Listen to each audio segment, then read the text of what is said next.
I never thought I'd see the day my own son would look me in the eye and call me crazy. But there I was, 71 years old, sitting in a courtroom in Asheville, North Carolina, listening to Tommy, my Tommy, the boy I raised alone after his father abandoned us, tell a judge that I didn't know my own name anymore, that I couldn't remember what day it was, that I was a danger to myself. He had papers, official medical documents on fancy letterhead, signed by a doctor I'd never met in my life. Dr. Marcus Chen from Asheville Cognitive Health Associates. The diagnosis was clear: advanced Alzheimer's disease, moderate to severe cognitive decline, unable to manage her own affairs. It was all lies. Every single word. But Tommy needed those lies to be true, because he needed my house. The house at 428 Montford Avenue where I'd lived for 40 years. The house where I'd raised him as a single mother, working double shifts as a nurse to pay the mortgage. The house where I'd taught him to ride a bike, nursed him through the flu, celebrated every birthday and Christmas. The house that was worth $260,000. Tommy was drowning in debt, gambling, bad investments, a predatory loan shark breathing down his neck. And when he looked at me, his aging mother living alone in a paid-off house, he didn't see the woman who'd sacrificed everything for him. He saw a solution. So he paid someone to forge medical records. He hired a lawyer who didn't ask too many questions. He filed a petition for emergency guardianship, claiming I was mentally incompetent and needed him to manage my affairs, meaning he'd control my finances, my medical decisions, my property. He was going to declare me insane, take my house, and sell it before I even understood what was happening. The hearing was supposed to be a formality. His lawyer was confident. Tommy sat at that table looking nervous but determined, like a man who'd convinced himself he was doing the right thing, that I'd be better off in a facility anyway, that he was actually helping me. I sat across from him with my own lawyer, a woman from church who'd reviewed the case and smiled when she saw the property records. "Diane," she'd said quietly, "you're smarter than anyone gives you credit for. Because here's what Tommy didn't know. 20 years ago, after his father tried to come crawling back looking for money, I'd gone to a lawyer, a good man who helped me protect what was mine. I'd placed the house in an irrevocable living trust. I was the trustee for life, but I wasn't the beneficiary. The house was never in my name to take. I'd told Tommy about the trust years ago over Sunday dinner, but he'd been too busy scrolling through his phone to listen, too self-absorbed to care about his mother's boring legal arrangements. Now, sitting in that courtroom, I watched Judge Marianne Kowalski review the medical documents with a darkening expression. Then she asked to see the property deed. Tommy's lawyer handed it over confidently, rattling off the address, the value, the tax records. Judge Kowalski read in silence. Then she looked up, and I saw something dangerous flash in her eyes. "Mr. Harlow," she said, her voice cutting through the courtroom like a knife, "this property is not in your mother's name. According to county records, it was transferred into an irrevocable living trust in 2005. Your mother is the trustee, but she is not the sole beneficiary." Tommy's face went white. "Furthermore," the judge continued, "I've reviewed these medical documents, and I have serious concerns about their authenticity. Dr. Marcus Chen does not appear in any North Carolina medical databases. Asheville Cognitive Health Associates does not exist. I watched my son's world collapse in real time. Mr. Harlow, did you submit falsified documents to this court?" Tommy opened his mouth, closed it. His lawyer whispered something frantic, but Tommy just sat there, frozen, finally understanding what he'd done. He hadn't just tried to steal from me. He'd committed fraud, forgery, elder abuse. He'd looked at his mother and decided she was worth more broken than whole. And now he was going to pay for it. Judge Kowalski's gavel came down like thunder. "This petition is dismissed. I'm ordering a criminal investigation into potential fraud. Mr. Harlow, I strongly suggest you retain a criminal defense attorney." Tommy looked at me then. Really looked at me. And I saw it in his eyes, the moment he realized what he'd lost. Not just the house, not just his freedom. Me, his mother. The only person who'd ever loved him unconditionally. As I walked out of that courtroom, I felt something I hadn't felt in months. Power. The power that comes from standing your ground. From refusing to be erased. From protecting what's yours. But I also felt something else. Something harder to name. Grief. Because the boy I'd raised, the one who used to hold my hand crossing the street, who used to say his prayers before bed, who used to tell me I was the best mom in the world, that boy was gone. In his place was a stranger who'd forged documents, lied to a judge, and tried to steal my life. And I didn't know if I'd ever get him back, or if I even wanted to. I woke up that Tuesday morning the same way I'd woken up for the past 40 years, to the sound of the old oak tree scraping against the bedroom window. The branches had grown wild over the decades, and I'd meant to call someone to trim them back, but there was something comforting about that familiar scratch, scratch, scratch against the glass. It reminded me I was still here, still in the house on Montfort Avenue, still breathing, still myself. The September light came through the curtains in pale strips, illuminating the dust motes floating in the air like tiny spirits. I sat up slowly, my knees protesting the way they always did these days, and reached for my glasses on the nightstand. The same nightstand Bill had bought at the Rose's department store downtown back in 1981, before he decided that fatherhood and responsibility weren't for him. The wood was scratched now, the finish worn down to nothing in spots, but it held my things just fine. My reading glasses, my rosary, though I didn't pray with it as often as I should. A photograph of Tommy at age 7, grinning with his 2 front teeth missing, holding up a fish we'd caught at Lake Julian. I stared at that photograph for a long moment, like I did most mornings, trying to find that little boy and the man who'd sat across from me at the Waffle House 3 weeks ago, and asked me, with a straight face, if I'd given any thought to assisted living. "Tommy," I'd said, setting down my coffee carefully. "I'm 71, not 171. I still drive. I still cook. I still remember where I put my keys." He'd smiled then, but it wasn't the smile I remembered. It was thin, calculated. "I know, Mama. I just worry about you is all. This house is a lot to manage. All those stairs, the yard work. What if you fall? What if I fall?" As if falling was inevitable. As if I was already halfway to the grave. I'd changed the subject that day. Asked him about his job at the warehouse, about whether he was seeing anyone new after the divorce from Linda. He'd given me vague answers, picked at his hash browns, checked his phone every 2 minutes. When the check came, he'd let me pay. Again. Now, standing in my bedroom with the morning light washing over me, I felt that conversation like a weight on my chest. A mother knows. A mother always knows when something's wrong with her child. And something was very, very wrong with Tommy. I shuffled into the bathroom. The same bathroom where I'd given Tommy baths in the old clawfoot tub, where I'd taught him to brush his teeth, where I'd held him when he was sick with the flu and couldn't keep anything down. The tiles were original to the house, black and white hexagons that were cracked in places but still beautiful in their own worn way. I looked at myself in the mirror above the sink. 71 years stared back at me. My hair was more silver than brown now, cut short because it was easier to manage that way. My face was lined, but my eyes were still sharp, still clear, still mine. I thought about what Tommy had said, about assisted living, about me falling, about the house being too much. The house was never too much. The house was everything. I'd bought it in 1985 with money I'd saved working double shifts as a nurse at Mission Hospital.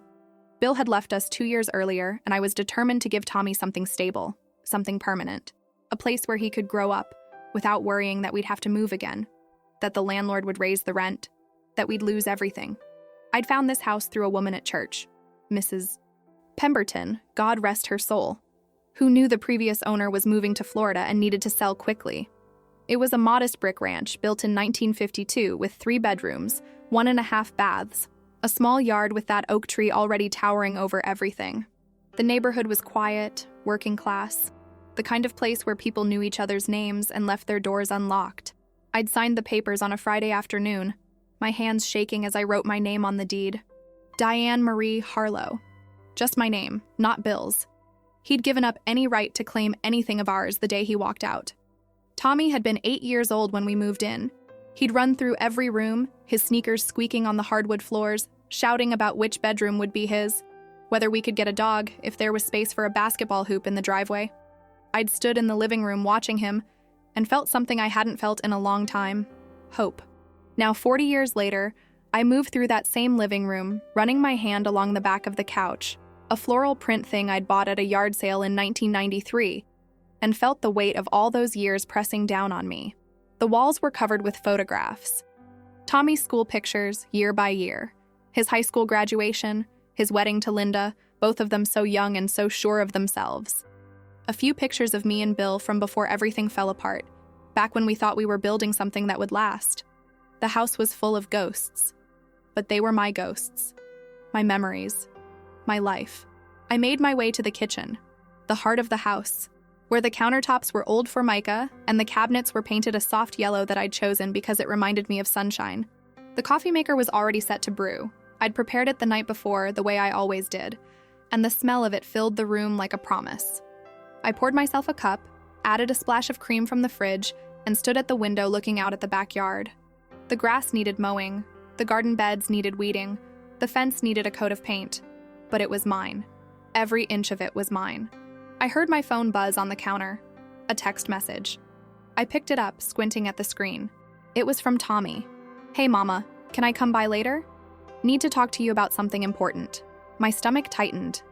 I set the phone down and took a long sip of coffee, letting the bitterness ground me. Important. That word carried weight. And lately, when Tommy said something was important, it usually meant he needed money, or a favor, or both. I texted back, "Sure, come by around 2. I had choir practice at church at 11, then lunch with my friend Evelyn at the Sunny Point Cafe. I'd make sure I was home by 2, make sure the house looked presentable, make sure I had my head on straight before whatever conversation Tommy wanted to have. But even as I went through the motions of my morning, showering, dressing in a simple blouse and slacks, putting on a bit of lipstick because Evelyn always said it made me look more alive, I couldn't shake the feeling that something was coming, something I wouldn't be able to stop. Choir practice was held in the small chapel at St. Matthias Catholic Church, a brick building with stained glass windows that cast colored light across the pews.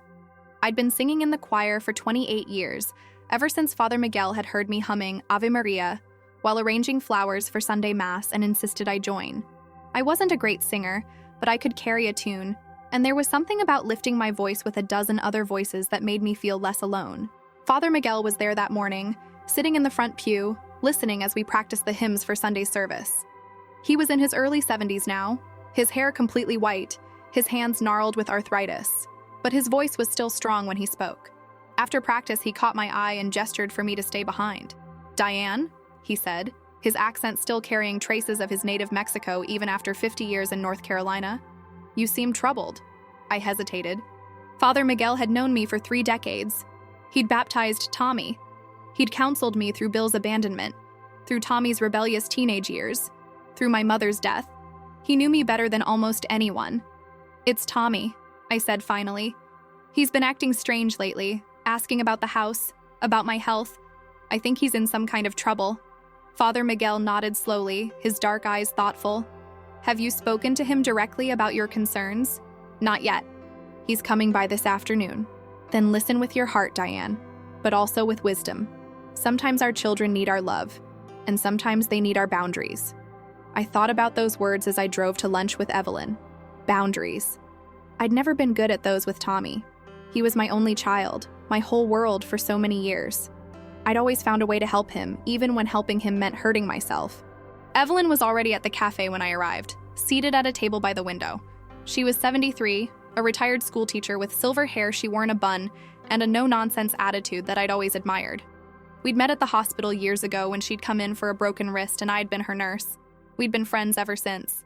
"You look worried," she said the moment I sat down. "Is it that obvious?" "Honey, I've known you long enough to read your face like a book. What's going on?" I told her about Tommy, about the Waffle House conversation, about his text message that morning, about the feeling in my gut that something was wrong. Evelyn listened without interrupting, her hands wrapped around her tea mug. When I finished, she was quiet for a moment. "Diane," she said finally, "you're one of the kindest people I know. But sometimes kindness without wisdom is just enabling. If Tommy's in trouble, that's on him, not you. He's my son. I know. But he's also a grown man who's made his own choices. You can't save him from the consequences of those choices, and you shouldn't have to sacrifice yourself trying." Her words stung, but I knew they came from a place of love. Evelyn had watched me bail Tommy out more times than I could count, co-signing loans he'd defaulted on, paying his rent when he was between jobs, giving him money for his daughter's birthday even though he'd gamble it away before he got home. I'd always told myself it was what mothers did. We sacrificed, we gave, we forgave.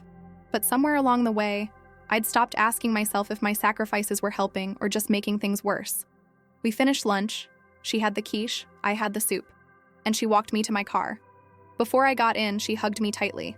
"Whatever happens today," she said, "remember who you are. Remember what you've built.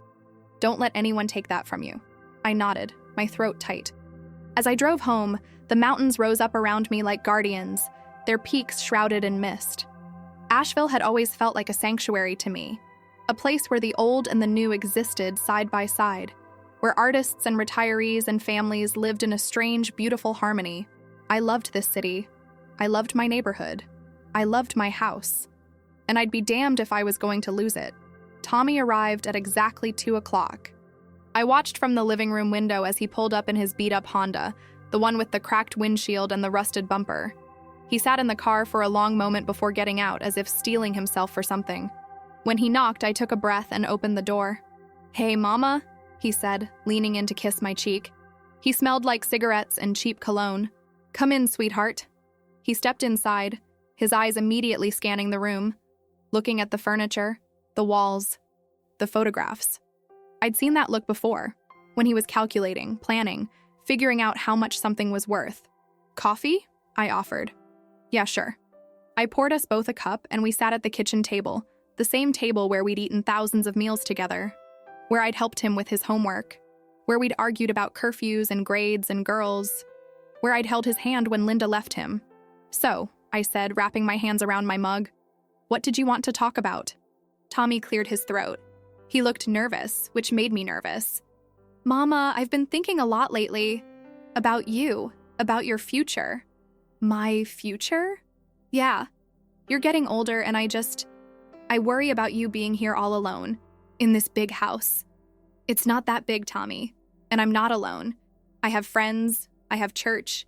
I know. But still, what if something happens? What if you fall or have a medical emergency and there's no one here to help you?" I set my coffee down carefully. "Where is this going?" He shifted in his seat, his eyes not quite meeting mine. "I think it might be time to consider selling the house, moving somewhere smaller, somewhere with staff, somewhere safe." There it was, the words I'd been dreading. "Tommy," I said slowly, "I've lived in this house for 40 years. I raised you here. I'm not selling it. Mama, be reasonable. I am being reasonable. You're the one who's not listening." His jaw tightened. "You're being stubborn." "No, I'm being clear. This is my home, and I'm not leaving it." He stood abruptly, his chair scraping against the floor. "Fine. Then we'll do this the hard way." My blood ran cold. "What does that mean?" He didn't answer. He just looked at me with something I'd never seen in his eyes before. Contempt. "I'll see myself out," he said. And then he was gone, leaving me alone in the kitchen, my heart pounding, my hands shaking around a coffee cup that had gone cold. I didn't know what "the hard way" meant, but I was about to find out. 3 days passed before I heard from Tommy again. 3 days of silence that felt like a held breath, like waiting for thunder after seeing lightning split the sky. I went about my routine, grocery shopping at the Ingles on Marymount, tending to the flower beds in the front yard, attending Mass on Sunday where Father Miguel's homily was about forgiveness, and I felt every word like a needle in my chest. But underneath it all was a current of dread I couldn't shake. On Friday afternoon, a certified letter arrived. I was pulling weeds from around the azaleas when the mail carrier walked up the driveway, a clipboard in her hand. "Mrs. Harlow, I need a signature for this." My hands were dirty with soil, and I wiped them on my jeans before taking the pen. The envelope was thick, official-looking, with a return address from a law office in downtown Asheville. Pritchard and Associates, attorneys at law.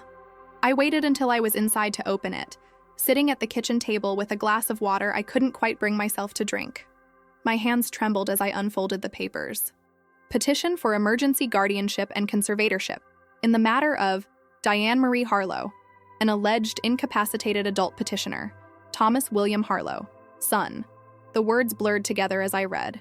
Incapacitated, Alzheimer's disease, unable to manage personal affairs, poses a danger to herself. Tommy was asking the court to declare me mentally incompetent, to appoint himself as my legal guardian, to give him control over my finances, my medical decisions, my property, my house. There were medical documents attached. A letter on official letterhead from a Dr. Marcus Chen at Asheville Cognitive Health Associates, dated 2 weeks ago. 2 weeks ago, when I'd never stepped foot in that office, never even heard the name. The letter detailed consultations, memory tests, clinical observations. It described a woman who couldn't remember what day it was, who got lost driving to familiar places, who showed significant cognitive decline consistent with moderate to advanced Alzheimer's disease. I read it 3 times, each time feeling more disconnected from reality. This woman the doctor described, she wasn't me. She was a stranger, a fiction, and then I understood. Tommy had paid someone to write this, to create a patient who didn't exist, to build a case for stealing my life. My son had forged documents to declare me insane. The room spun. I gripped the edge of the table, my breath coming in short gasps. The clock on the wall ticked loudly. The same clock I'd hung there in 1987, shaped like a rooster, a silly thing that always made Tommy laugh when he was little. Now it sounded like a countdown. The hearing was scheduled for October 15th, 3 weeks away. I picked up my phone with shaking hands and called the one person who might know what to do. "Evelyn?" I said when she answered, and my voice broke on her name. "I need help." Evelyn arrived within 20 minutes, still wearing her gardening apron, her face flushed from rushing over. She read the documents in silence, her expression darkening with each page.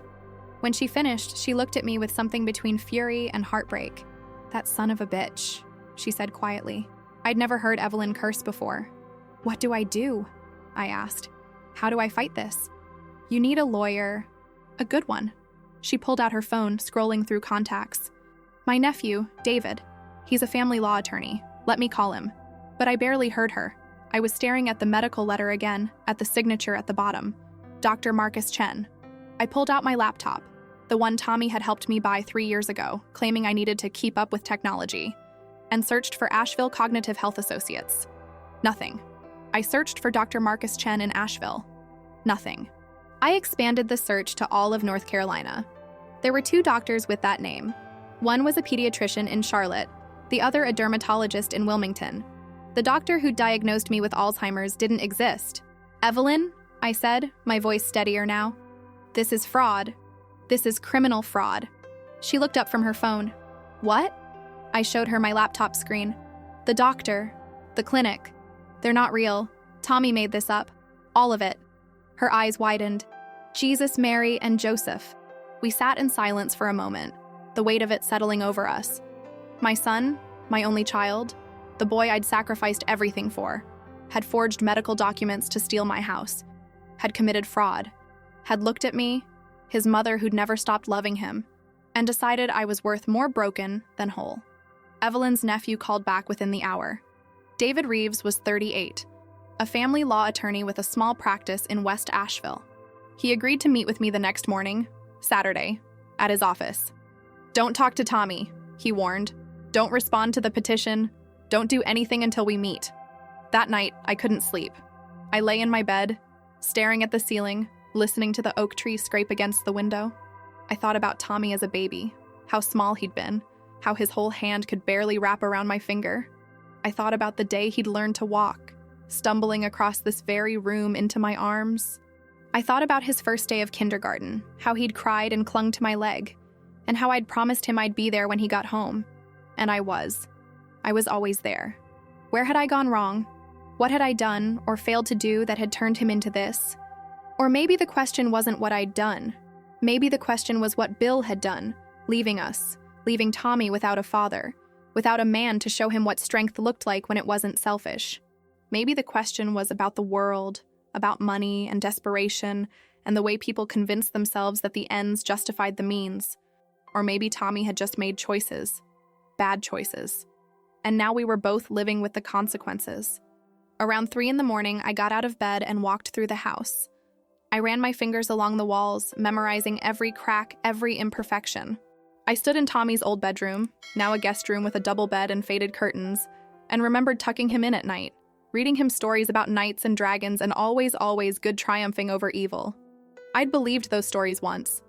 I'd believed that doing the right thing, being a good person, loving your children unconditionally, I'd believed it was enough.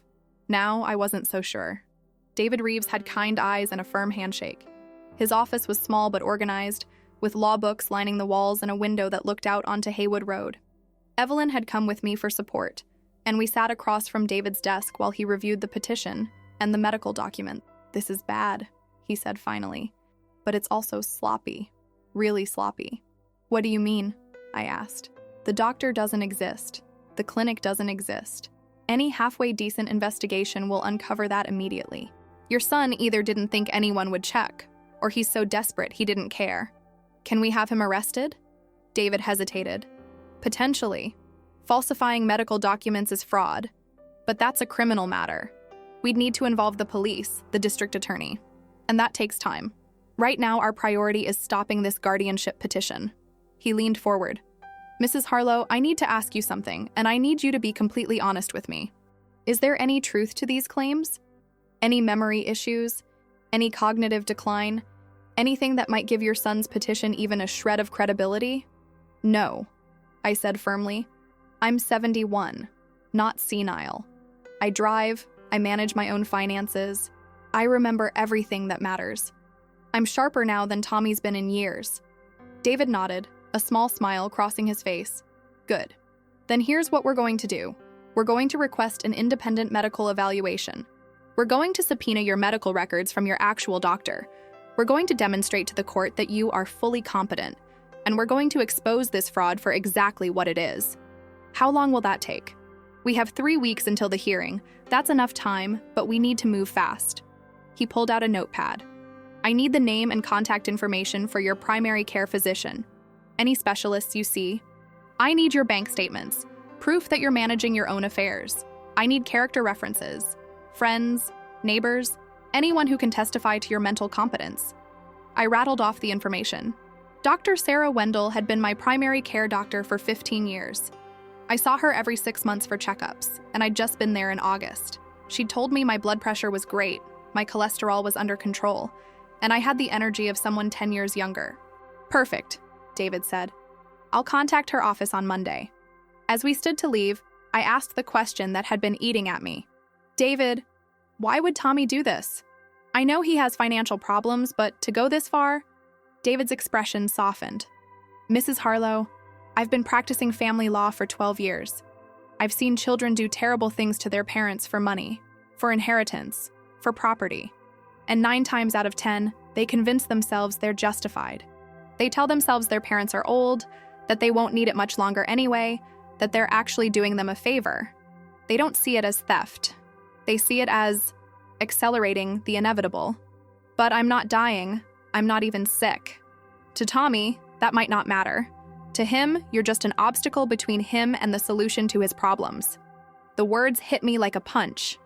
An obstacle. That's what I'd become to my own son. Not a person. Not his mother. Just something in the way. That Sunday, I went to Mass. Father Miguel was giving communion, and when I knelt at the altar and he placed the host on my tongue, his eyes met mine. "Peace be with you, Diane," he said softly. There was something in his voice. Concern, perhaps, or recognition of a pain he couldn't yet name. After Mass, he asked me to stay. We sat in the front pew while the church emptied, the scent of incense still hanging in the air, the votive candles flickering in their red glass holders. "Tell me what's troubling you," he said. And so I did. I told him everything. About Tommy's visit, about the petition, about the forged documents, about how my son was trying to take everything from me and had convinced himself, or at least convinced a court, that I was too far gone to stop him. Father Miguel listened without interrupting, his weathered hands folded in his lap. When I finished, he was quiet for a long time. "I'm going to tell you something, Diane," he said finally. "Something I should have told you years ago. When you set up that trust, the one for the house, you came to me and asked if I would serve as beneficiary. Do you remember?" "Of course I remember. You told me it was because you wanted to make sure the house would be used for good if anything happened to you, that you didn't trust Tommy to do the right thing." He looked at me, his dark eyes serious. "I asked you why, and you said, 'Because I've loved him too much, Miguel. I've given him everything, and I've taught him that the world owes him the same.' Do you remember saying that?" I did, and the memory made my chest ache. You knew, even then, that your love was enabling him, that your generosity was feeding his selfishness. But you couldn't stop, because that's what mothers do. We love even when it hurts us. Are you saying I caused this? No. I'm saying Tommy caused this. His choices are his own. But I'm also saying that sometimes the most loving thing we can do is let people face the consequences of their actions, even when those people are our children. I felt tears prick my eyes. I don't know if I can do that. You don't have to decide right now, but when the time comes, and it will come, you'll know what to do. Trust in that. Trust in the foundation you've built, not just in this house, but in your own spirit. He took my hand then, his grip surprisingly strong for a man his age. And know this, Diane. Whatever happens, you are not alone. I left the church feeling steadier, but also more afraid, because I knew Father Miguel was right. The time for reckoning was coming, and I wasn't sure I was ready for it. The next 2 weeks were a blur of preparation. David worked tirelessly, gathering evidence, interviewing witnesses, building our case. Dr. Wendell provided detailed medical records showing I had no cognitive impairment whatsoever. Evelyn gave a statement. So did 3 of my neighbors, including old Mr. Patterson, who'd lived across the street for 30 years and swore I was sharper than most folks half her age. We hired a private investigator to track down information about the fake Dr. Chen and the non-existent clinic. He discovered that the letterhead had been created using a template website, and the signature was forged, probably traced from another doctor's signature online. The investigator also found that Tommy had recently taken out a $50,000 loan from a predatory lender, using the house as potential collateral. He was drowning in debt, and he'd seen me, his mother, as a life raft. David filed a motion to dismiss the guardianship petition based on fraud. He also filed a complaint with the North Carolina State Bar against Tommy's attorney, alleging ethical violations for submitting falsified documents. And he contacted the Buncombe County District Attorney's Office about potential criminal charges. Tommy called me twice during those 2 weeks. I didn't answer. He left voicemails. The first pleading, saying he loved me and just wanted what was best for me. The second angry, accusing me of turning against him, saying I'd regret making this difficult. I saved both messages. David said they might be useful. The night before the hearing, I couldn't eat. Evelyn came over with chicken soup from the deli, insisting I at least try to get something down. We sat at the kitchen table, and she held my hand. Tomorrow, this ends, she said. One way or another. What if the judge believes him? What if... Stop. David's prepared an airtight case. The truth is on your side. The evidence is on your side. Have faith, Diane. Faith. I thought about that word as I lay in bed that night. I'd had faith my whole life. Faith that God had a plan, that goodness would prevail, that love was enough. But faith hadn't stopped Bill from leaving. Faith hadn't kept Tommy from becoming the man he was now. Faith hadn't prevented this nightmare. Or maybe faith wasn't about preventing bad things from happening. Maybe it was about finding the strength to face them when they did. I closed my eyes and whispered a prayer. Not for Tommy to change, not for the judge to rule in my favor, but simply for courage. For the ability to stand up in that courtroom and fight for what was mine. Because God helps those who help themselves. And I was done waiting for someone else to save me. The Buncombe County Courthouse was an imposing building downtown, all concrete and glass, with security checkpoints and marble floors that echoed with every footstep. David met me outside at 8:30 in the morning, dressed in a sharp navy suit, carrying a briefcase full of ammunition. Ready? He asked. I nodded, though I felt anything but ready. We walked through security, rode the elevator to the 4th floor, and entered courtroom 4C. It was smaller than I'd expected, with wood-paneled walls and rows of bench seating.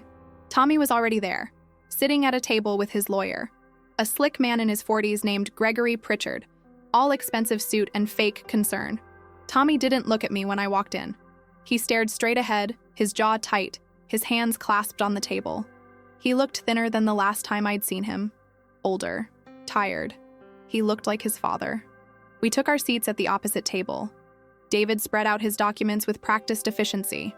Evelyn sat in the gallery behind me, her presence a quiet comfort. At exactly 9 o'clock, the bailiff called, "All rise." Judge Marianne Kowalski entered. She was in her mid-50s, with short gray hair, and an expression that suggested she'd seen every kind of family drama there was and had patience for none of it. She took her seat at the bench and gestured for us to sit. "This is a petition for emergency guardianship," she said, opening a folder. "Mr. Pritchard, you're representing the petitioner?" "Yes, Your Honor." Pritchard stood, his voice smooth. "We're here today because my client, Mr. Thomas Harlow, is deeply concerned about his mother's welfare. Mrs. Diane Harlow is 71 years old and, according to medical evaluations, is suffering from moderate to advanced Alzheimer's disease. She is no longer capable of managing her own affairs and poses a danger to herself. Mr. Yi Harlow is seeking to be appointed as her guardian to ensure she receives proper care. Judge Kowalski turned to David. And you're representing Mrs. Harlow? Yes, Your Honor. And I'm here to tell you that every word Mr. Pritchard just said is a lie. The courtroom went still. Pritchard's face reddened. Your Honor, that's completely inappropriate. Sit down, Mr. Pritchard. Judge Kowalski's voice was ice. She looked at David. Counselor, those are serious allegations. I assume you have evidence to support them? I do, Your Honor. Substantial evidence. David stood, pulling documents from his briefcase. The medical evaluation submitted with the petition claims to be from Dr. Marcus Chen of Asheville Cognitive Health Associates. That doctor does not exist. That clinic does not exist. The letterhead is fake, the signature is forged, and Mrs. Harlow has never been diagnosed with Alzheimer's disease or any cognitive impairment. He walked forward, handing copies to the judge and to Pritchard. Here are Mrs. Harlow's actual medical records from Dr. Sarah Wendell, her primary care physician of 15 years. They show no cognitive decline whatsoever. Here are sworn statements from neighbors, friends, and Father Miguel Santos of St. Matthias Catholic Church, all attesting to Mrs. Harlow's mental competence. And here is a report from a private investigator documenting the fraudulent nature of the medical documents submitted by Mr. Harlow. Judge Kowalski read through the papers, her expression darkening with each page. When she looked up, her eyes went straight to Tommy. Mr. Harlow, did you submit falsified medical documents to this court? Tommy's lawyer whispered something to him, but Tommy shook his head. He stood slowly, his voice hoarse. Your Honor, I was told those documents were legitimate. I didn't... Who told you they were legitimate? Tommy's mouth opened and closed. He had no answer. Judge Kowalski's gaze could have cut glass. Mr. Pritchard, did you verify the authenticity of these documents before filing them with this court? Pritchard stammered. Your Honor, my client provided them, and I had no reason to believe. You had every reason to verify them. That's your job. She closed the folder with a sharp snap. This petition is not just without merit, it's fraudulent. Motion to dismiss is granted. Relief flooded through me so intense I felt dizzy. But Judge Kowalski wasn't finished. Furthermore, she continued, I'm ordering an investigation into potential criminal fraud. Mr. Harlow, you may want to consult with a criminal defense attorney. She turned to Pritchard. And Mr. Pritchard, I'm filing a complaint with the state bar regarding your conduct in this matter. Then she did something I didn't expect. She looked directly at me. Mrs. Harlow, I apologize that you've been put through this ordeal. This court takes allegations of elder abuse very seriously. If you wish to pursue a restraining order against your son, I'll expedite that process. I opened my mouth to respond, but before I could speak, David stood. Your Honor, if I may, there's one more matter we need to address. Judge Kowalski raised an eyebrow. Go ahead. Mr. Harlow's petition seeks control over Mrs. Harlow's property, specifically her home at 428 Montford Avenue. However, there's a fundamental problem with that request. David pulled out another document. That property is not in Mrs. Harlow's name. Tommy's head snapped up. According to county records, David continued, the property was transferred into an irrevocable living trust in 2005. Mrs. Harlow is the trustee, but she is not the beneficiary. Mr. Harlow has no legal claim to the property whatsoever. Even if this guardianship petition had been granted, which it was not, he would have no authority over the house. Judge Kowalski took the deed records, scanning them. Her lips curved into something that might have been a smile, though it was hard to tell.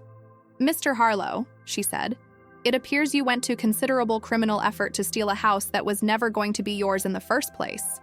The color drained from Tommy's face. He looked at me then, really looked at me for the first time since I'd entered the courtroom.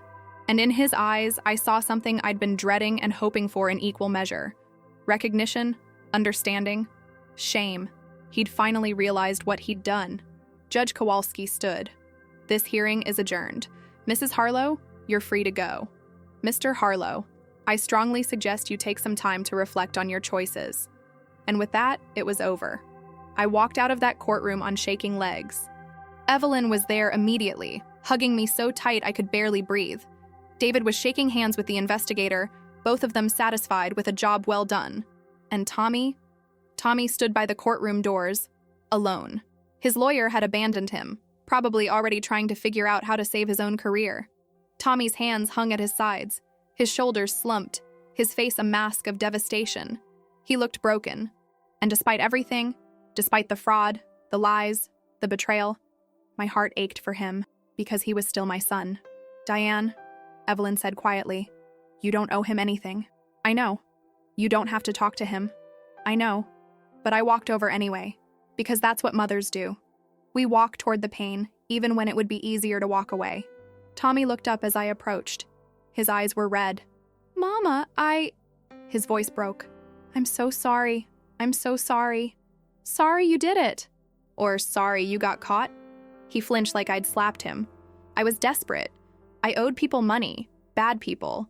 I thought if I could just get the house, sell it, I could fix everything. You thought you could fix your problems by destroying me. No, He ran his hands through his hair, a gesture I'd seen 1,000 times when he was frustrated.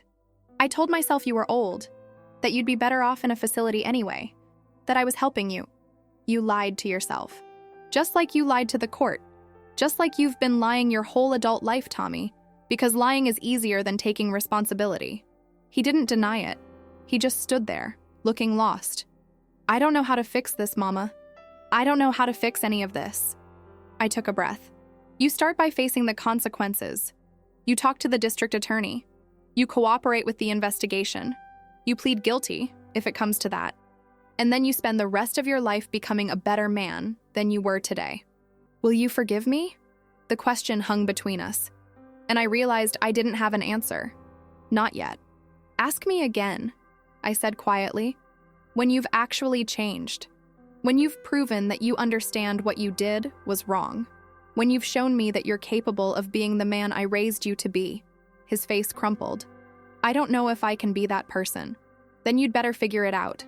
Because right now, Tommy, you're on a path that ends with you alone, broken, and full of regrets. And I can't save you from that. Only you can. I turned and walked away. It was the hardest thing I'd ever done, but it was also necessary.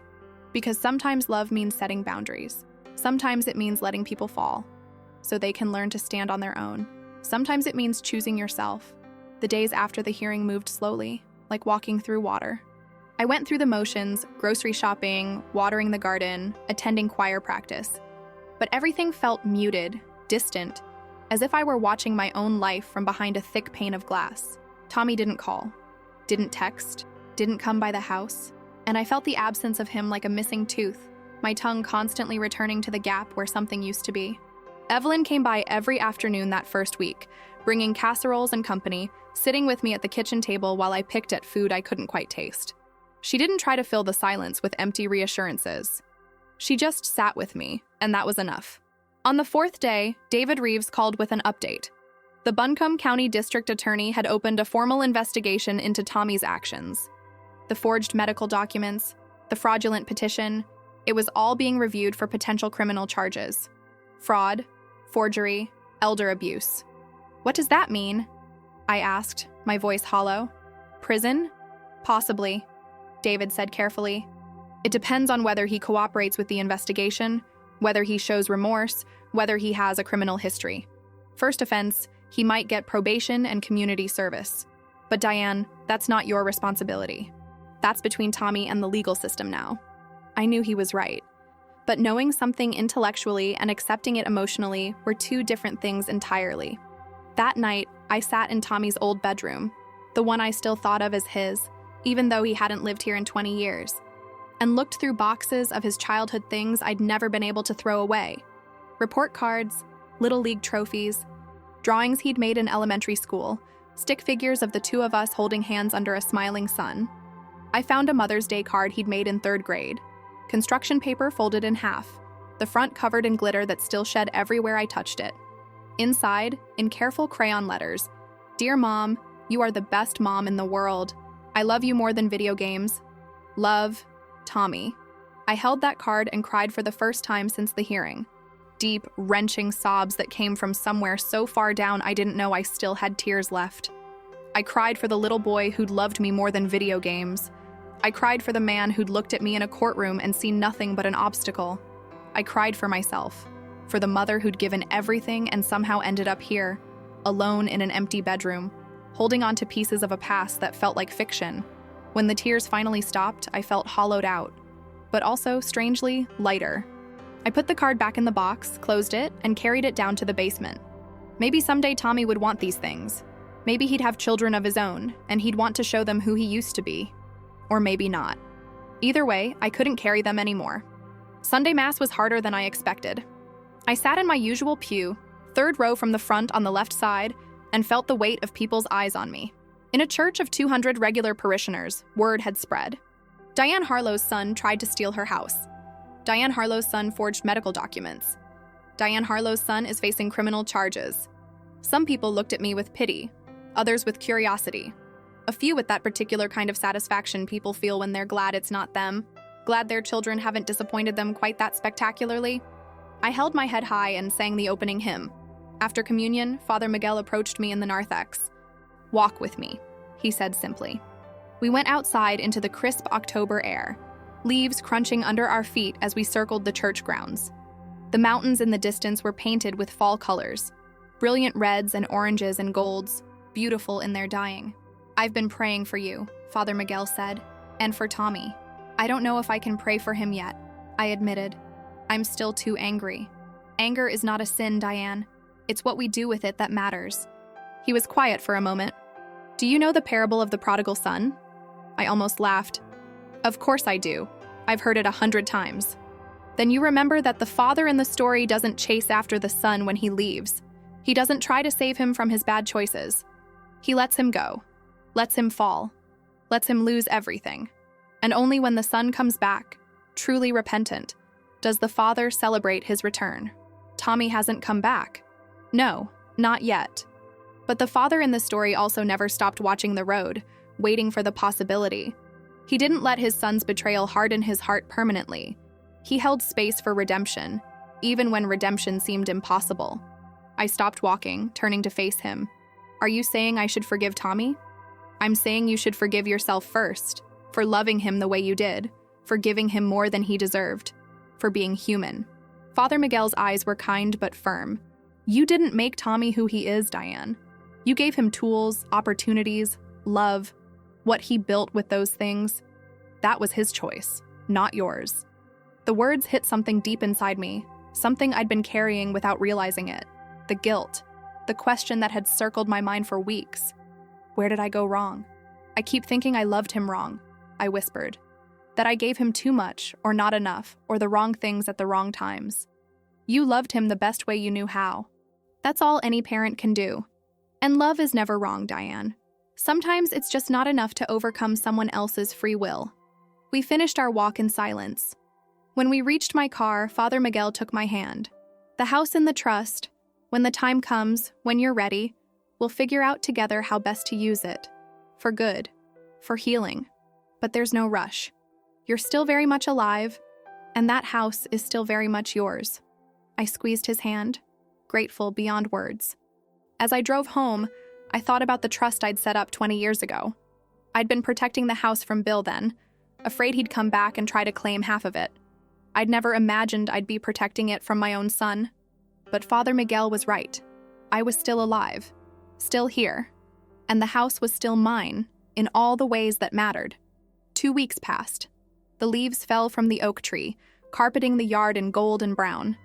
I raked them into piles, bagged them, and dragged them to the curb. My back ached, my knees protested, but the physical labor felt good, productive, real. Mr. Patterson from across the street came over with his leaf blower and helped me finish the job. He was 83, stubborn as a mule, and refused to admit he was too old for yard work. "Heard about what your boy did," he said as we worked. "I'm sorry, Diane, that's a hard thing." "It is. My son lives in California. Haven't seen him in 5 years. He calls on my birthday, sends a card at Christmas. That's about it." He paused, leaning on the leaf blower. "I used to be angry about it. Now I just figure people become who they become. We can love them, but we can't make them love us back the way we need." It was the most profound thing I'd heard in weeks. "You're a wise man, Mr. Patterson," he snorted. "I'm old. There's a difference." But I think he was both. That evening, I made myself dinner, Just spaghetti with marinara sauce, nothing fancy, and ate it at the kitchen table while reading a novel I'd picked up from the library. It was a romance, predictable and sweet, and exactly what I needed. No drama, no betrayal. Just two people finding their way to each other against all odds. As I was washing dishes, my phone rang. Unknown number. I almost didn't answer, but something made me pick up. Mom? My breath caught. Tommy's voice, rough and hesitant. I'm here, I said carefully. I didn't think you'd answer. I almost didn't. Silence stretched between us. I could hear him breathing, hear traffic in the background. He was calling from somewhere outside, maybe a gas station or a parking lot. I wanted you to know, he said finally, that I talked to the district attorney. I'm cooperating with the investigation. I told them everything. About the fake doctor, about the documents, about why I did it. I'm not trying to get out of anything. I thought you should know. I didn't know what to say. I also met with a public defender. She says I'll probably get probation, maybe some community service. They're not pushing for jail time because I don't have a record and I'm cooperating, but I'll have a felony on my record. I'll lose some rights. I'll have to live with that. Good, I heard myself say. You should live with it. He made a sound that might have been a laugh or a sob. Yeah, I know. Another pause. I'm going to meetings. AA. Not because the court ordered it. That doesn't happen until sentencing. But because I need to. I've been drinking too much for a long time, using it to avoid dealing with my problems, and that needs to stop. Okay. I also got a job. Just warehouse work, but it's steady. It pays. I'm starting to pay back some of my debts. It'll take years, but I'm doing it. I set down the dish I'd been washing, gripping the edge of the sink. Why are you telling me this, Tommy? Because I want you to know I'm trying. I'm not asking for forgiveness. I know I don't deserve that. I'm not asking you to let me back into your life. I needed you to know that I heard what you said that day at the courthouse about becoming a better man, and I'm trying. My throat tightened. That's good. I'm glad. I miss you, Mom. I miss talking to you. I miss Sunday dinners and your terrible coffee and the way you always had the radio on too loud in the kitchen. His voice broke. I miss having a mother. You still have a mother, Tommy. You just can't have the relationship we used to have. Not yet. Maybe not ever. I know. He was crying now. I could hear it. I destroyed that. I know I did. Yes, I said quietly. You did. We sat in silence for a long moment, two people holding phones miles apart, connected by a thread so thin I could barely feel it anymore. I'm going to keep trying, Tommy said finally, even if you never forgive me. Even if I never get you back. I'm going to keep trying to be better, because I can't live with who I was anymore. Then do that. Not for me. For yourself. Because you deserve to be a better man than the one who stood in that courtroom. Okay. A pause. I love you, Mom. The words hung there. I wanted to say them back. The mother in me, the part that had loved him since before he was born, wanted so badly to say those 3 words. But I couldn't. Not yet. Goodbye, Tommy. I hung up before he could respond. And then I sat down at the kitchen table and cried again, but this time it felt different. Not like grief, like release. November came, bringing colder air and earlier sunsets. Thanksgiving loomed on the horizon, a holiday I'd always spent with Tommy. I couldn't bear the thought of facing it alone, so I accepted Evelyn's invitation to join her family, her daughter and son-in-law and 3 grandchildren, who filled her house with noise and laughter, and exactly the kind of chaos I needed. But before Thanksgiving, there was something I needed to do. I called David Reeves and asked him to meet me at the house. When he arrived, I had coffee ready and documents spread across the kitchen table. I want to modify the trust, I said. I want to make sure that when I die, the house goes to the church. Specifically, I want it used as a home for women leaving abusive situations. Women who need a safe place to rebuild their lives. David nodded slowly, taking notes. That's a beautiful legacy, Diane. We can absolutely make that happen. And I want to add one condition. If Tommy, at any point before I die, demonstrates genuine change, genuine recovery, genuine amends, I want the option to add him as a secondary beneficiary.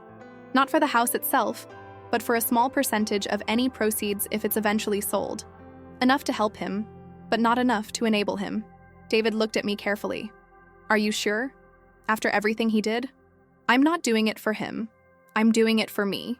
Because I need to know that if he truly changes, if he becomes the man he should have been, there's a door open. Not wide open, just cracked. Enough to let in light. Okay, David said. We'll build that into the modification. But Diane, you get to define what genuine change means. You get to decide if and when that condition is met. No one else. I understand. We spent the next hour working through the details. By the time David left, the trust was updated, the documents would be filed within the week, and I felt something I hadn't felt in months. Peace. Not happiness exactly, not joy, but peace. The quiet certainty that I'd done what I needed to do, that I'd protected what mattered, and that whatever happened next was beyond my control. Thanksgiving at Evelyn's was chaotic and wonderful. Her grandchildren insisted I sit in the place of honor at the head of the table, and they took turns telling me about school and friends and their very serious opinions about whether stuffing should have raisins in it. It should not, according to 8-year-old Sophie, and she was very passionate about this. As we went around the table sharing what we were grateful for, I found myself saying, I'm grateful for this house, for these people, and for second chances. Even the ones that hurt. Evelyn squeezed my hand under the table. That night, driving home through quiet streets, I thought about Tommy. Wondered if he was alone. Wondered if he was eating a real Thanksgiving meal or just microwaving something. Wondered if he was thinking about me the way I was thinking about him. I wondered if he was trying to be better, the way he'd promised. I wondered if I'd ever know for sure. When I got home, I found something on my front porch. A small potted chrysanthemum, bright yellow, with a card tucked into the soil. I opened the card with shaking hands. Mom, I know I don't deserve to be part of your life right now. I know I have to earn that. But I wanted you to have something beautiful for your porch. I remember you always had flowers there, and I thought maybe this could be a start. Happy Thanksgiving. I love you. Tommy. I held the card for a long time, standing on my porch in the cold November air. Then I picked up the plant and brought it inside, setting it on the kitchen windowsill where I could see it every morning. It wasn't forgiveness, but it was acknowledgement. It was seeing his effort and holding space for the possibility that people could change. It was a crack in the door, letting in just enough light. December arrived with frost on the windows and Christmas lights going up around the neighborhood.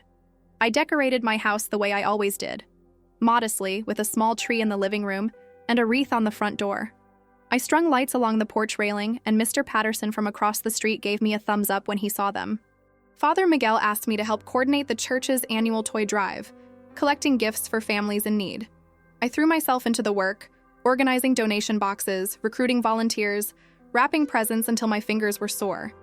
It felt good to focus on other people's problems instead of my own.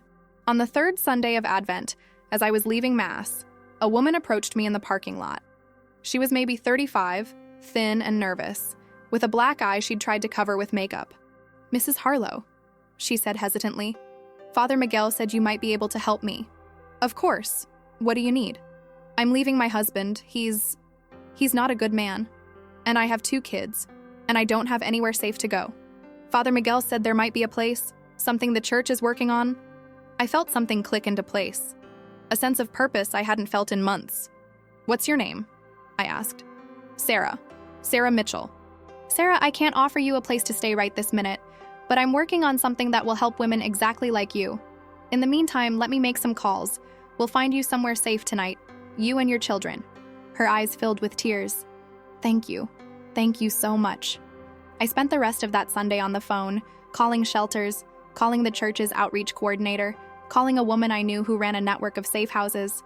By evening, Sarah and her children were in a temporary shelter with security, resources, and a plan for moving forward.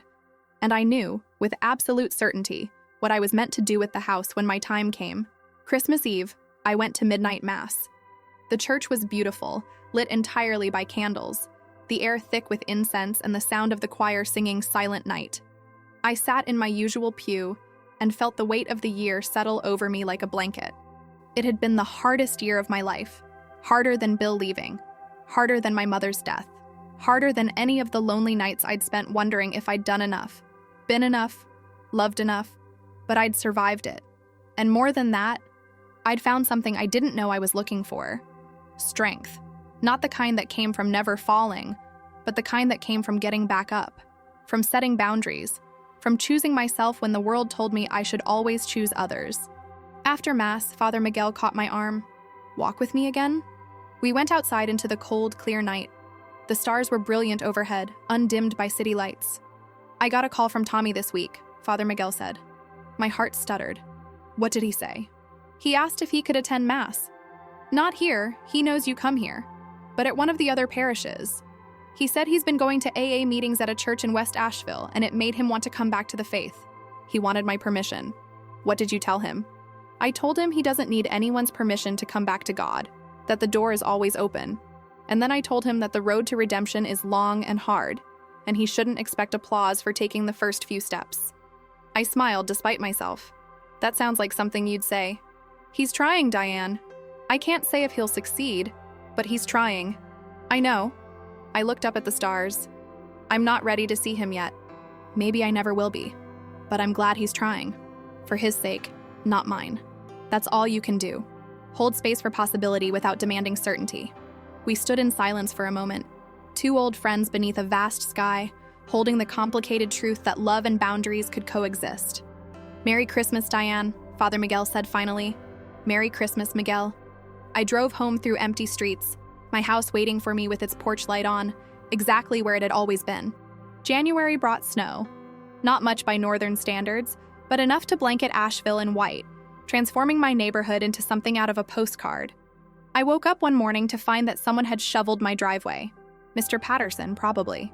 Or maybe one of the younger neighbors. Or maybe Tommy. I didn't ask. I just appreciated it. The district attorney's office called in mid-January. Tommy's sentencing hearing was scheduled for February. He was pleading guilty to fraud and forgery. The prosecutor was recommending 3 years of probation, 200 hours of community service, and restitution for court costs and my legal fees. "Will you be attending the hearing?" the assistant DA asked. I thought about it. Thought about standing in another courtroom, watching my son be sentenced for trying to destroy me. "No," I said finally, "but I'd like to submit a victim impact statement." "Of course, we can help you with that." I spent 3 days writing that statement, drafting it, revising it, trying to find words that were honest without being cruel, trying to express the hurt without drowning in it. In the end, I kept it simple. Your Honor, my son, Thomas Harlow, attempted to steal my home by forging medical documents and declaring me mentally incompetent. In doing so, he didn't just commit fraud. He tried to erase my autonomy, my dignity, and my life. But he failed. And in failing, he lost something far more valuable than a house. He lost his mother's trust. He lost his place in my life. He lost the relationship we spent 40 years building. I don't want revenge. I don't want him to suffer unnecessarily. But I do want him to understand that actions have consequences, that betrayal has costs, that you cannot undo harm simply by being sorry. If Tommy truly wants to make amends, it will take years. It will take consistent change, not just words. It will take him becoming the man he should have been all along. I'm willing to hold space for that possibility, but I'm no longer willing to sacrifice myself for it. I hope this court will impose a sentence that reflects both the seriousness of his crimes and the possibility of his redemption. Respectfully, Diane Marie Harlow. I sent it to the DA's office and felt another piece of the burden lift. February came. The day of Tommy's sentencing, I didn't go to the courthouse. Instead, I went to the house at 428 Montford Avenue, my house, and spent the day cleaning it from top to bottom, washing windows, scrubbing floors, polishing furniture until it gleamed. I was making space, not just in the house, but in my life. Space for new beginnings, new purposes, new chapters. That evening, David Reeves called with the results. 3 years of supervised probation, 250 hours of community service, full restitution for court and legal costs, and a permanent felony on Tommy's record. How did he take it? I asked. He accepted it without argument, apologized to the judge, said he deserved everything he got and more. Then he walked out with his head down and his shoulders bent. I closed my eyes, picturing it. Thank you for letting me know. Diane, there's one more thing. After the hearing, Tommy approached me. He asked if I would pass along a message to you. What message? He said, "Tell her I'm going to spend the rest of my life trying to be worthy of the mother she was." That's all. Just that. I felt tears prick my eyes, but I blinked them away. Okay, thank you. After I hung up, I sat at the kitchen table for a long time, watching the late winter light fade through the windows. Tommy was trying. Maybe he'd keep trying. Maybe he'd fall back into old patterns. Maybe he'd surprise me. I didn't know. I couldn't control it. I could only control how I responded. And I responded by living my life, by being grateful for what I had, by preparing for a future where this house would help women like Sarah Mitchell find safety and healing, by choosing peace over bitterness, by choosing myself. Spring arrived slowly, cautiously, like it wasn't sure it was welcome yet. But by March, the dogwoods were blooming and the azaleas were bursting with color, and my yard looked like something out of a painting. I spent my 72nd birthday with Evelyn and her family, eating homemade cake and opening silly presents and laughing until my sides hurt. It was perfect. That evening, I found another card on my porch. No plant this time, just a simple card in a familiar handwriting. Happy birthday, Mom. I'm still trying. I hope you're happy. I love you. T.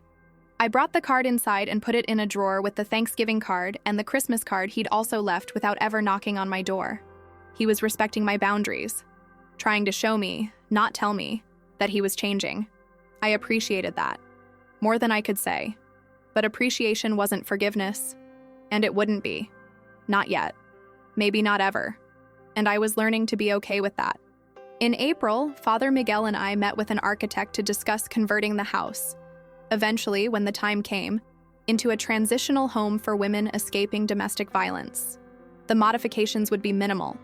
A few extra bedrooms in the basement, a reinforced front door, security cameras, a caseworker's office in what was currently the dining room. It will be beautiful, the architect said, showing us the sketches. A place where women can heal, where children can feel safe, where families can start over. I looked at the drawings and felt something swell in my chest. Not just pride, purpose. This house, which I'd fought so hard to keep, was going to become something bigger than me. Bigger than Tommy, bigger than our broken relationship. It was going to become hope. When do we start? I asked. Father Miguel smiled. When you're ready. There's no rush.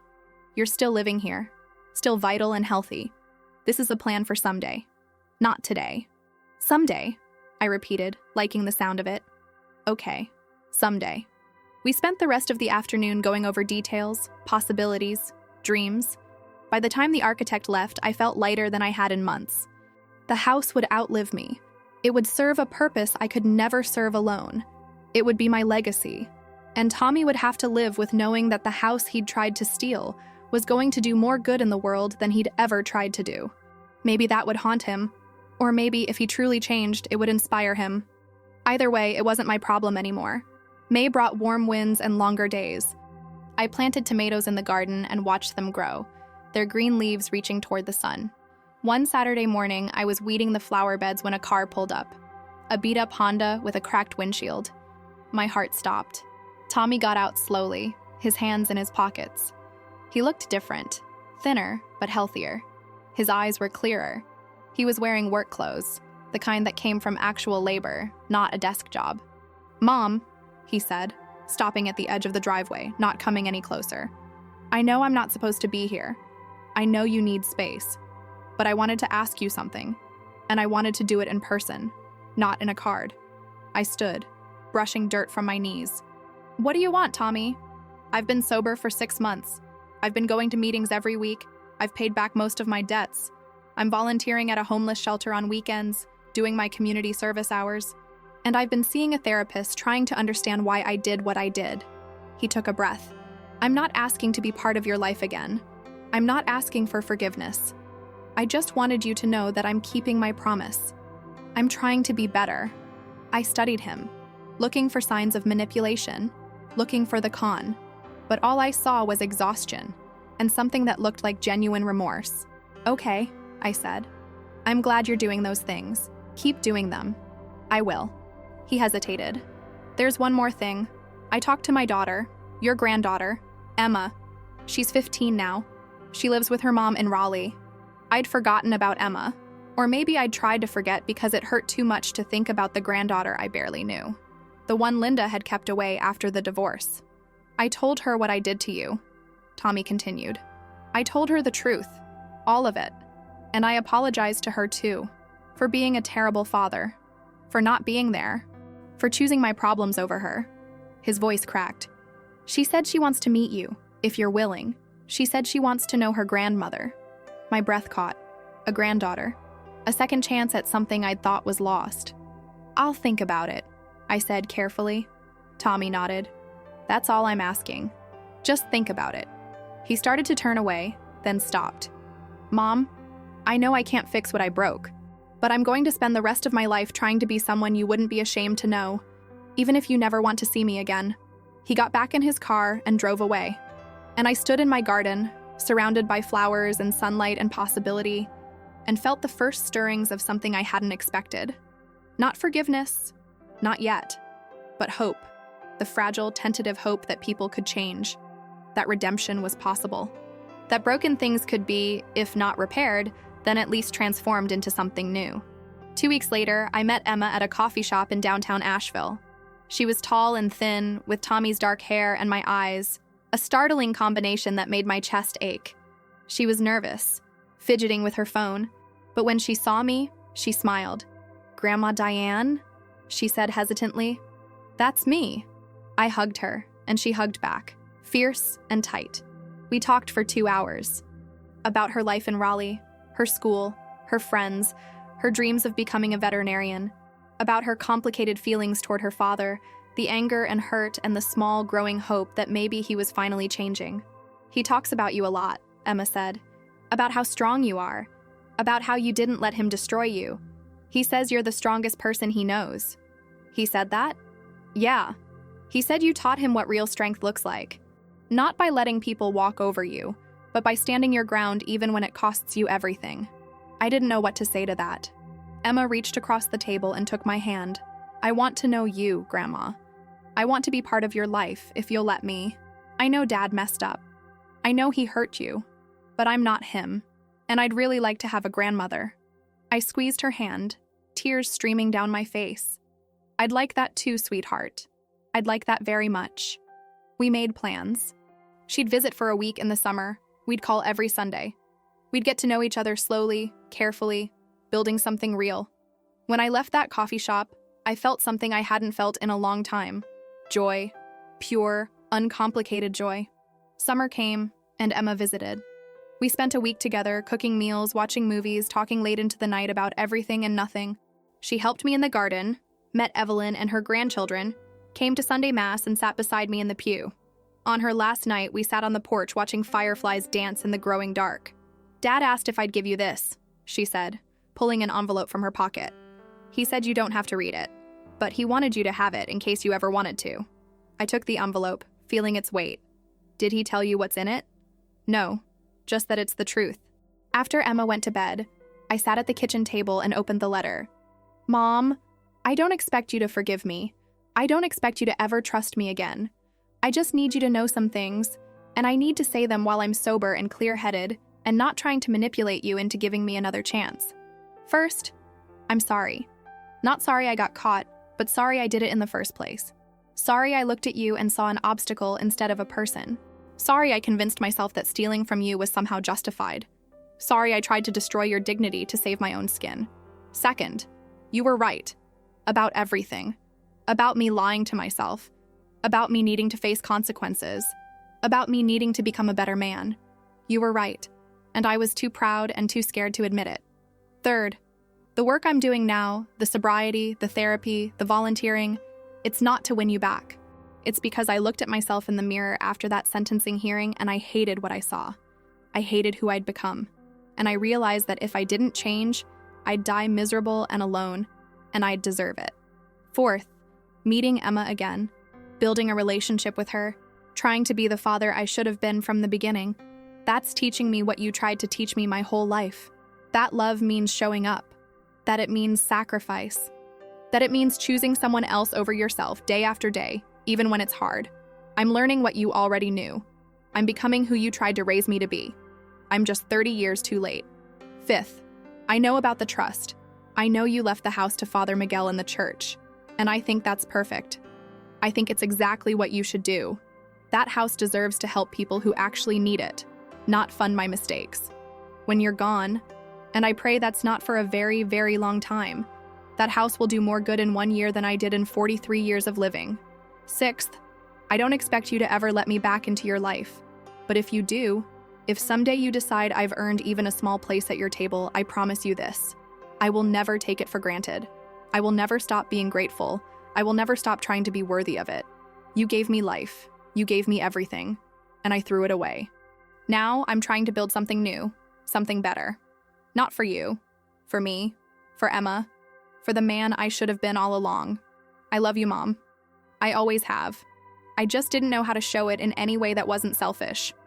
I'm learning now. Your son, Tommy. I read the letter 3 times, tears streaming down my face. And when I finished, I folded it carefully and put it in the drawer with his cards. I didn't respond, didn't call him, didn't write back, but I kept the letter. And that meant something. August brought thunderstorms and humidity so thick you could taste it. The garden was lush and overgrown, tomatoes ripening on the vine faster than I could pick them. I made sauce and froze it in batches, preparing for winter even though winter felt impossibly far away. One afternoon, Father Miguel stopped by unannounced. He sat at the kitchen table while I made coffee, his weathered hands folded in front of him. "I've been thinking about the house," he said. "About the plans for after you're gone." "Okay," I said, setting a mug in front of him. "I think we should start preparing now. Not for your death. You're going to outlive us all, Diane. But for the purpose.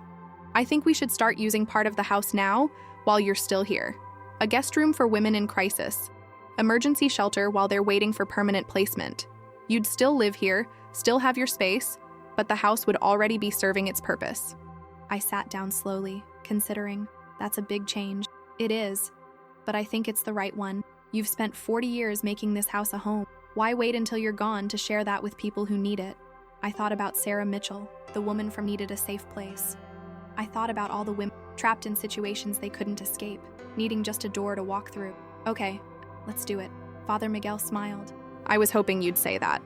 We spent the next month preparing, converting Tommy's old bedroom into a safe room with a new lock, fresh paint, clean linens, setting up protocols with the church's outreach program, creating a system for emergency placements.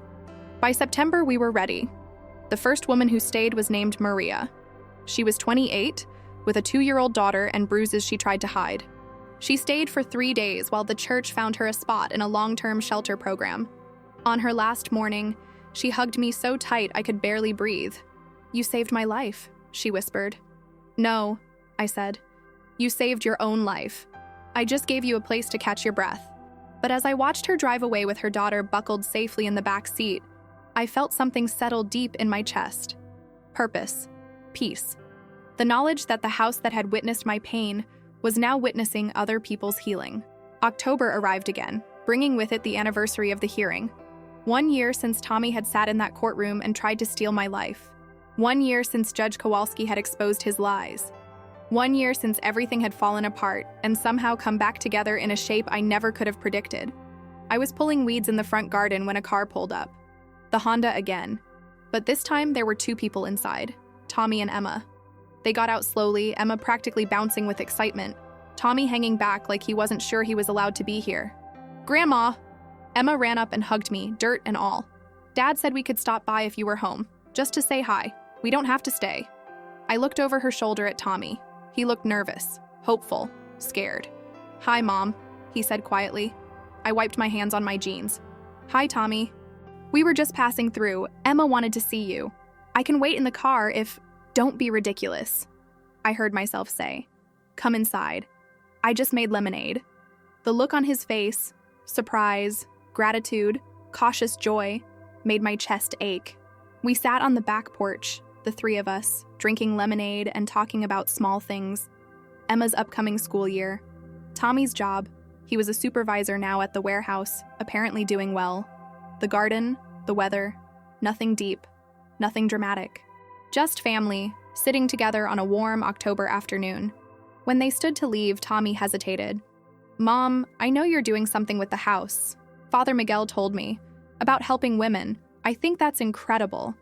And I wanted you to know, I'm proud of you for taking something that could have made you bitter and turning it into something beautiful." I felt tears prick my eyes. "Thank you."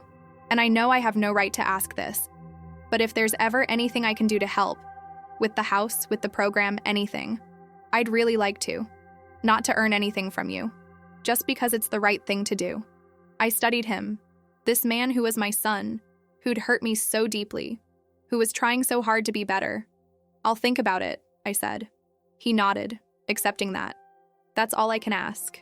As they drove away, Emma waving from the passenger window, I stood in my driveway and felt something I'd thought was impossible. Forgiveness, not complete, not unconditional, but the beginning of it. The small, tender shoot of it pushing up through hard soil, reaching toward light. Maybe Tommy would prove himself worthy of it.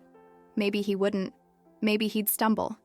Maybe he'd fall back into old patterns. But that wasn't my responsibility anymore. My responsibility was to live my life, to help the women who came through my door, to love my granddaughter, to tend my garden, to wake up every morning in the house I'd fought for and be grateful I was still here. The rest would unfold as it would. November came, and with it, Thanksgiving again. This time I hosted. Evelyn and her family, Emma and Linda, Tommy's ex-wife, who'd been cautiously rebuilding a friendship with me, and Father Miguel, and Tommy. I'd invited him, not because I had to, but because I wanted to, because Emma had asked, and because I could see how much it meant to both of them. Because somewhere in the past year, the weight of my anger had become heavier than the weight of my grace, and I'd chosen to put it down. We sat around my kitchen table, the same table where Tommy and I had fought, where he'd threatened me, where everything had broken, and we gave thanks. Emma said she was grateful for second chances. Linda said she was grateful for forgiveness. Father Miguel said he was grateful for grace, in all its forms. Tommy said he was grateful for his mother, who'd taught him that strength wasn't about never falling, but about always getting back up. And I said I was grateful for this house, this table, these people, and the long, hard journey that had brought us all here. After dinner, Tommy helped me wash dishes. We worked in silence for a while, the comfortable kind, the kind that didn't need to be filled. "Mom," he said finally, "I know I'll probably be earning your trust back for the rest of my life, and I'm okay with that. I just want you to know that every day I wake up and I choose to be better. Not because I think it'll fix what I broke, but because it's the right thing to do." I dried a plate carefully, considering my words. "I believe you, Tommy, and I'm proud of you for doing the work. But you're right. Trust takes time, maybe years, maybe longer." "I have time," he said simply. "So do I." We finished the dishes, and then we joined the others in the living room, where Emma was teaching Evelyn's grandchildren a card game, and Father Miguel was telling stories that made everyone laugh. And as I sat in my chair, watching my family, broken and rebuilt and still imperfect but trying, I felt something I hadn't felt in a long, long time. Whole. Not healed, exactly. The scars were still there, and they probably always would be. But whole in the way that broken things can be whole when they're mended with honesty and time and grace. December brought the first snow. I woke up on Christmas morning to find the world transformed. Everything soft and white and quiet.